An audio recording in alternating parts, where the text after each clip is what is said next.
मित्रों, आज हम बात करने जा रहे हैं कि कक्षा 9 में जो 21वां एकम है, जिनका नाम है क्रांतिकारी शेखर का बचपन, जिनका सर्जक है सच्चिदानंद हीरानंद वात्स्ययन, जिसे अज्ञेय जी कहा जाता है। उनका उपनाम है अज्ञेय जी, जिनके बारे में हमने पार्ट 1 में अभ्यास किया है।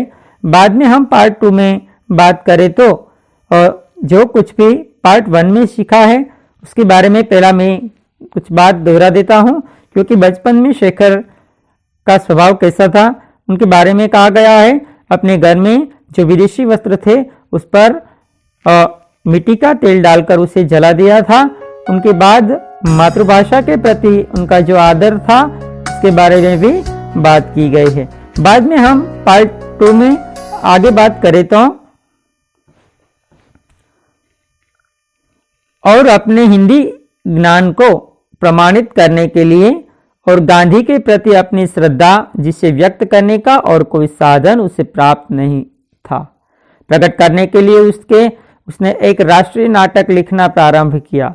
अपने प्रति अपने हृदय में जो महात्मा गांधी जी के प्रति जो श्रद्धा थी उसे प्रमाणित करने हेतु शेखर ने क्या किया, क्योंकि उन्होंने एक राष्ट्रीय नाटक लिखने का प्रारंभ किया। एक नाटक लिखने का प्रारंभ किया कि जिस नाटक की वजह से पूरे राष्ट्र को फायदा हो, ऐसा नाटक लिखने का प्रारंभ किया। जीवन में देखे हुए एकमात्र लेख की स्मृति अभी ताजी थी। उनके जीवन में जो कुछ भी घटनाएं घटी थी उनकी एक स्मृति ताजी थी, इसलिए उसे लिखने में विशेष कठिनाई नहीं हुई। जो कुछ भी संस्मरण में पड़ा हुआ था, इसलिए उन संस्मरण की वजह से उसे इस नाटक लिखने में कोई कठिनाई का सामना नहीं करना पड़ा। प्रस्तावना तो ज्यों की त्यों हथियाली, केवल कहीं कहीं कुछ मामूली परिवर्तन करना पड़ा। उनके पास जो प्रस्तावना थी नाटक की, वो ज्यों की त्यों जैसी थी वैसी ही रख दी और उनके बाद कुछ मामूली परिवर्तन उन्हें करना पड़ा। उसके बाद नाटक आरंभ हुआ। एक स्वाधीन लोकतंत्र भारत का विराट स्वप्न, नाटक की शुरुआत हुई। कौन सा नाटक था?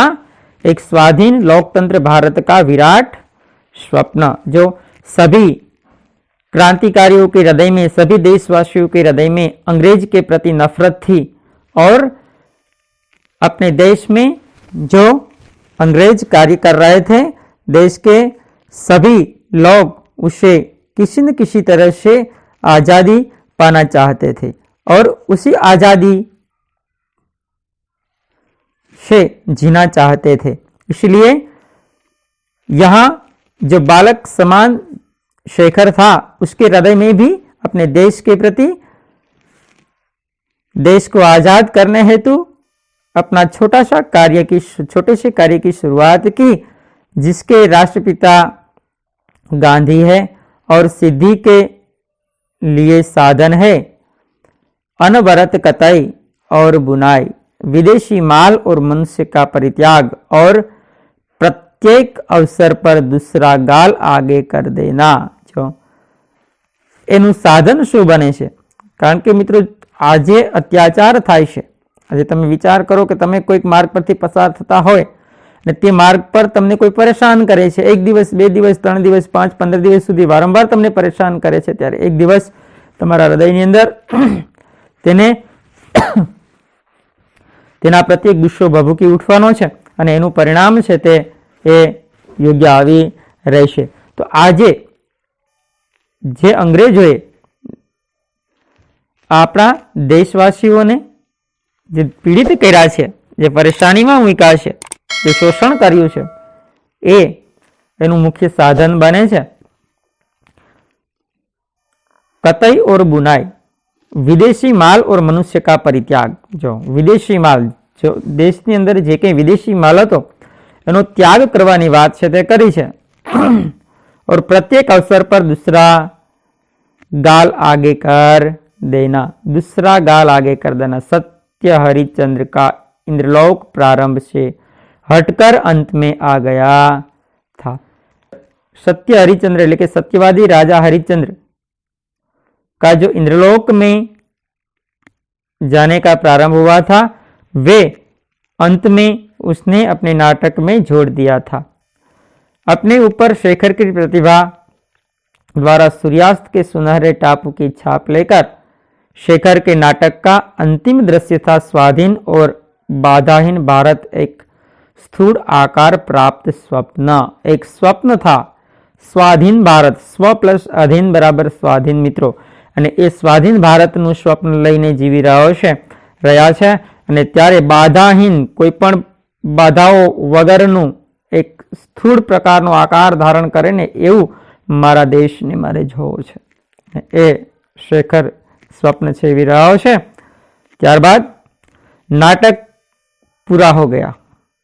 तो यहाँ हम बात करें तो शेखर ने अपनी आज़ादी को पाने हेतु बचपन से ही कौन सा कार्य किया, तो के उन्होंने अपने एक नाटक का प्रारंभ किया और उस नाटक में विदेशों के प्रति घृणा व्यक्त की। विदेशी यानी कि अंग्रेजों के प्रति जो अपने देश में रहकर अपना देश को बर्बाद करते थे, उसी लोगों के प्रति। बाद में नाटक पूरा हो गया। शेखर ने सुंदर देशी स्याही से उसकी प्रतिलिपि तैयार की और उसे अपनी पुस्तकों के नीचे छिपा कर रख दिया। અને એક સરસ મજાની શાહીથી મિત્રો તેણે એની પ્રતિલિપિ એક કોપી તૈયાર કરી છે અને એ પોતાના પુસ્તકોની નીચે એણે દબાવીને રાખી દીધી છે। पहले साहित्यिक प्रयत्नों की गति उसे अभी याद थी, इसलिए उसने अपना यह नाटक, यह अमूल्य रत्न किसी को नहीं दिखाया। અને તેણે જે નાટક લખ્યું છે તે મિત્રો કોઈને પણ તેણે બતાવ્યું નહીં, किसी को भी नहीं दिखाया, सरस्वती को भी नहीं, किसी को भी नहीं दिखाया, सरस्वती को भी नहीं। और हर समय जब जहाँ वह जाता उसके मन में एक ध्वनि गुंजा करती, मैं शेखर हूँ, एक अपूर्व नाटक का लेखक चंद्रशेखर। અને જ્યાં જ્યાં તે જતા મિત્રો તેના મનની અંદર એક ગૌરવ હતું કે હું શેખર છું અને હું આ એક નાટકનો લેખક છું, એ ગૌરવ महसूस करता था। और मैंने अकेले ही बिना किसी की सहायता के अपने हाथों से उसका निर्माण किया है।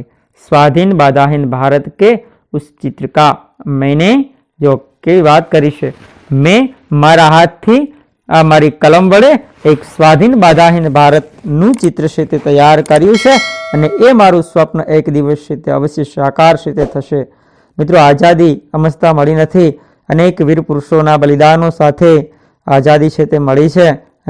ઘણી વખત ગુજરાતીની અંદર મિત્રો કહેવત છે કે દેશ તો આઝાદ થતા થઈ ગયો, તે શું કર્યું।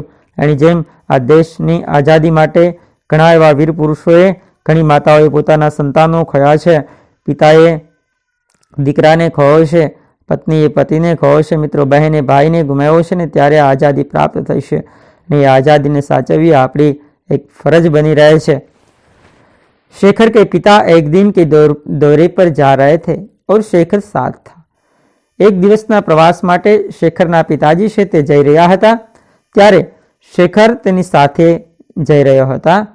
त्यारे बांकीपुर स्टेशन पर सामान रखकर पिता और पुत्र वेटिंग रूम के बाहर टहल रहे थे। शेखर कुछ आगे, पिता पीछे पीछे।